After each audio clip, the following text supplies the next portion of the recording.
रिया एक simple middle class लड़की थी जो हैदराबाद के एक कॉलेज में पढ़ाई करती थी। उसका सपना था अपनी माँ के लिए एक अच्छी जिंदगी बनाना।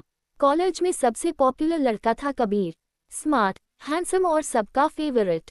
लेकिन कबीर की एक बात सबको अजीब लगती थी, वो हमेशा सिंपल कपड़े पहनता था और बाइक से आता था। कॉलेज की रिच गर्ल्स उसका मजाक बनाती थी, ये इतना सिंपल लड़का हमारे लेवल का नहीं, स्नेहा हंसी। लेकिन रिया ने कभी उससे जज नहीं किया। एक दिन लाइब्रेरी में रिया की बुक्स गिर गई। कबीर ने तुरंत उठाकर दी।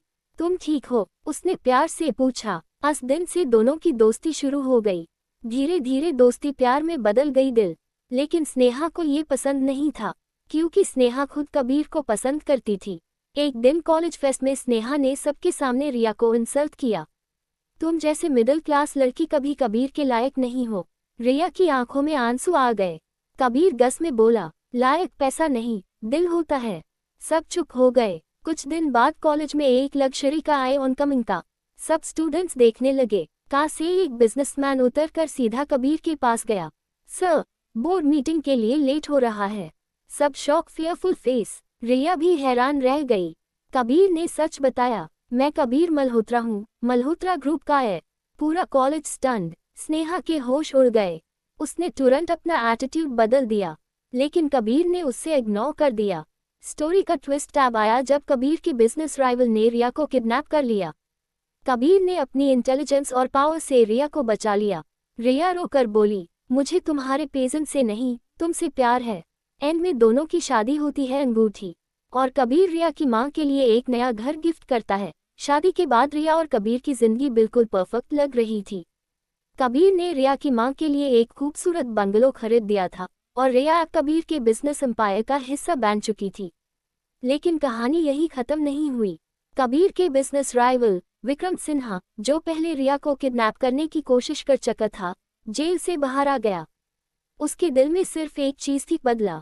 एक रात विक्रम ने अपने आदमियों से कहा, कबीर से उसकी सबसे प्यारी चीज छीन लो। अगली सुबह कबीर ऑफिस मीटिंग में बिजी था। रिया अपनी माँ से मिलने बंगलो गई हुई थी। तभी एक ब्लैक वैन उनके घर के बाहर रुकती है। Mini bus. 2 आदमी मास्क पहनकर अंदर घुसते हैं। रिया की माँ चीख पड़ती है, कौन हो तुम लोग? उन्होंने रिया को जबरदस्ती उठाकर वैन में बिठा लिया। रिया चिल्लाती रही, कबीर कबीर, लेकिन वैन तेजी से निकल गई। दूसरी तरफ कबीर को एक अननोन नंबर से कॉल आता है। विक्रम की हंसी सुनाई देती है, अपनी बीवी को बचाना है तो अकेला पुराने वेयरहाउस पर आओ। कबीर की आंखों में गुस्सा भर गया। उसने तुरंत अपने ट्रस्टेड सिक्योरिटी हेड अर्जुन को बुलाया। लोकेशन ट्रैक करो। कबीर बिना वक्त गवाए वेयरहाउस पहुंच गया। अंदर अंधेरा था। रिया एक कुर्सी से बांधी हुई थी। विक्रम सामने खड़ा मुस्कुरा रहा था। आज तुम्हारा गेम ओवर है कबीर। कबीर ने शांत आवाज में कहा, मुझे जो करना है करो, रिया को छोड़ दो। विक्रम हंस पड़ा। तभी कबीर ने सीक्रेटली अपनी वॉच का इमरजेंसी बटन प्रेस कर दिया। बाहर पुलिस और सिक्योरिटी टीम रेडी थी। जैसी हाय विक्रम ने गन निकाली, डोर्स तोड़कर पुलिस अंदर आ गई। ऑनकमिंग पुलिस का एक छोटी सी फाइट होती है। कबीर विक्रम से लड़ते हुए रिया तक पहुंचता है। रिया रोती हुई कहती है, मुझे पता था तुम आओगे। कबीर उससे गले लगा लेता है दिल। विक्रम को पुलिस ले जाती है, लेकिन जाते जाते वो कहता है, ये कहानी अभी खत्म नहीं हुई। ये लाइन अगली पार्ट के लिए परफेक्ट सस्पेंस क्रिएट करती है। Fearful face.